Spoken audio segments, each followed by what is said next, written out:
We went from no Carabao Cup vlogs on this channel to this being my third in one season. Wow. Welcome back to Palace Mad Mason. Hello everyone, welcome back to Palace Mad Mason. Today brings you the vlog between Arsenal and Crystal Palace in the quarter-final of this year's Carabao Cup. This is the furthest Crystal Palace have made it in 13 years, since 2011 was our last quarter-final. In the win at Manchester United, we made the semi-final that season by beating a big team. Can we beat a big team tonight? That is the question. Yes, this game does mean quite a lot to Arsenal, with their title hopes being fading away after their 0-0 draw against Everton, where they struggled to score goals. And but the thing is, there are injury concerns and player absentees when it comes to Crystal Palace. We've got no Adam Wharton still. Daniel Munoz has picked up a suspension because he's picked up 2 yellow cards in this competition already, so he's not going to play. So it's either going to be Nathaniel Klein, Joel Ward, or a first Crystal Palace start for youngster Caleb, I think his first name is, Kapora, which obviously could be interesting, but I think it's too high pressure of a game to stick him in for Arsenal away in the quarter-final of the League Cup. If we were to win this game tonight, it would mean Crystal Palace would go through to the semi-final again for the first time since 2011, with a 2-legged semi-final, one leg at Selhurst Park and the other one away at the team who we draw tomorrow if we do win the game. And then if we win on aggregate, we go to Wembley for the final. My second Wembley vlog on this channel, which will probably be more advanced than the one I did 2 years ago, because that vlog wasn't great, if I remember rightly. Anyway, with that being said, let's get to the Emirates. Come on, Palace. Let's keep the faith and hopefully beat them.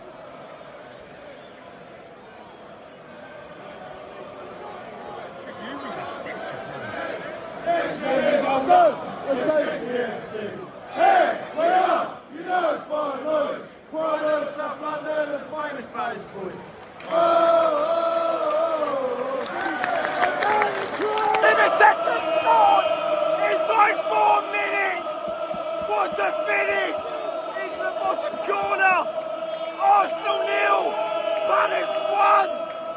Come on! It's on course for a League Cup semi-final. I didn't even have time to put the lineups out. Kapora is starting at right back, which I said at the start. Here goes Gabriel Jesus up against Gay. Jesus is out of play! Get in! There's no point there. I don't know how he's done it.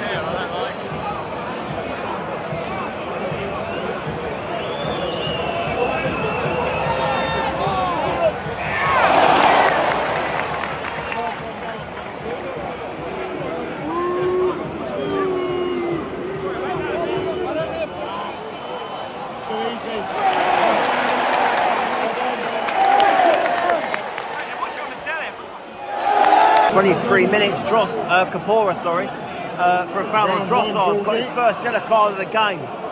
Still 1-0 Palace, but they've got a free kick in a dangerous position here, Arsenal. 1-0 Palace. Lacroix gives away a foul in a dangerous area. Free kick for Arsenal. Fantastic save from Dean Henderson to deny Sterling from the free kick. Time at the Emirates, Arsenal 0, Crystal Palace 1. I tell you what, we could be on course for our first semi-final in 13 years.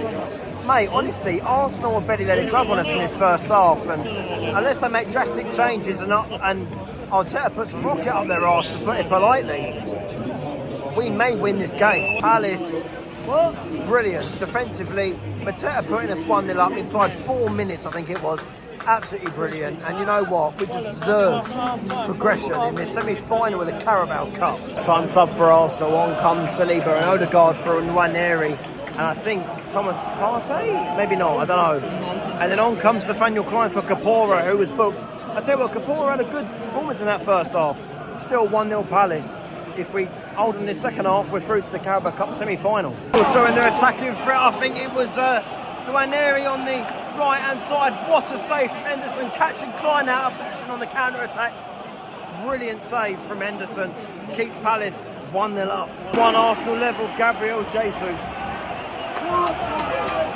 Couldn't defend properly, and it's a brilliant lob over Henderson to put it into the net. 1-1.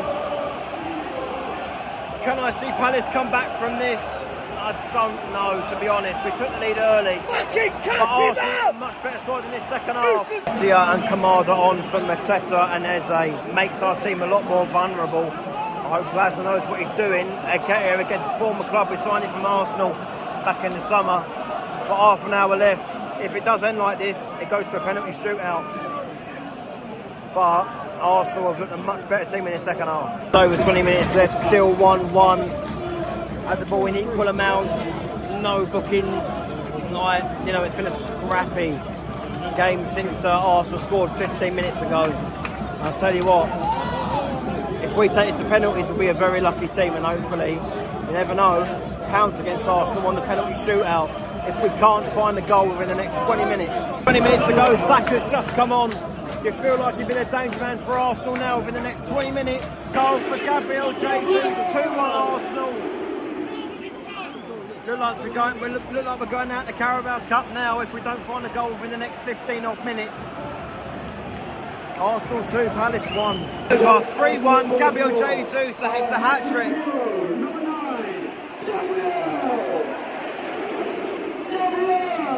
As soon as we take off Mateta and Eze, we've got nothing going forward. And that is the God honest truth. Nowhere, Palace get one back, it's at the Nketiah.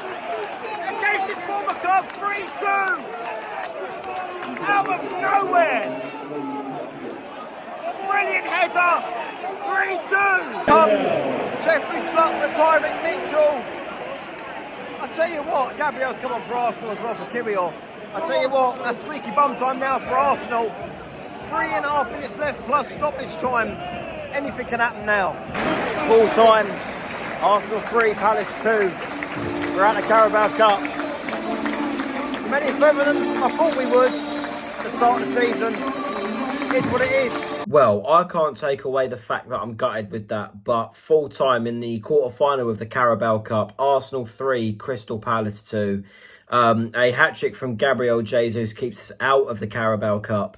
And you know what? Fair play to Arsenal. And I think the main message from this is that in the Carabao Cup, squad depth matters. Or you've got to be very lucky with no injuries and stuff like that. Because, to put it bluntly, when Schlupp comes on, they're bringing on Saka. When Devaney and Kamada come on, they're bringing on Martin Odegaard, who was brilliant in that second half for Arsenal as well.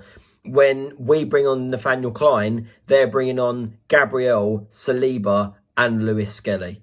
Arsenal could afford to play some of their weaker players, if you will, and still come away with the victory.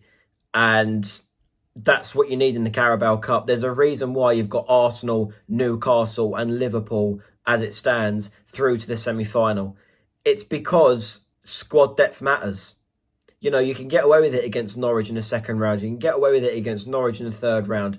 You can get away with it against Aston Villa's B team. But against Arsenal, away from home, when they've got that attacking threat on the bench, unless you've got a brilliant defence, you can't keep them out for that long. You know, we could keep them out for that long against Brighton. You know, against Brighton, 15 minutes into the second half, we took more control of that game. But Arsenal were honest, constant press the whole second half. They didn't drop off us until they went 3-1 up and they had clear daylight. And I do think there was one goal that was stupid, which was Gabriel Jesus' second goal. And I do apologise because I didn't actually do a reaction to that goal in the vlog. But it looked offside. And in the replay, it looks offside. And there's no VAR until the semi-final, which I think is a ridiculous rule, because in the FA Cup third round, 2 rounds before the last 16, that is, by the way, 3 rounds before the quarter-final of the FA Cup, if you're playing at a Premier League ground, VAR is available. I genuinely don't see the sense in that rule.